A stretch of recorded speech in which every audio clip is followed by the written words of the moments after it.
নদীর ধারের পলিমাটি যে কতটা উর্বর সেটা আমার পিছনে এই ফসলটা দেখেই কিছুটা বোঝা যাচ্ছে।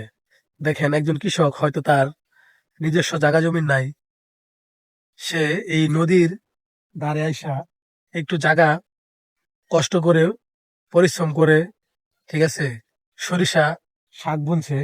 তো দেখেন কি পরিমাণ সরিষা শাক হইছে। তো স্বাভাবিকভাবে যারা কৃষকরা খেতে খামারে ফসল করে এতটা উর্বর হয় না। এখানে যতটা উর্বর হয়েছে, এটা একটা নদীর চর, আমাদের ময়মনসিংহ শহরের ব্রহ্মপুত্র নদীর চর।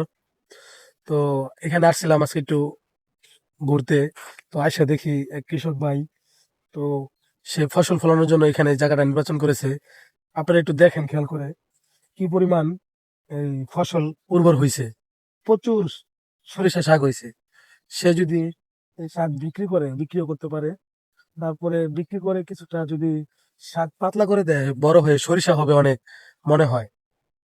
ঠিক আছে, দেখেন, তাই আপনাদেরকে বললাম, দেখেন চরের মাটি, নদীর পলি মাটির উর্বর জমি কতটা কার্যকারী।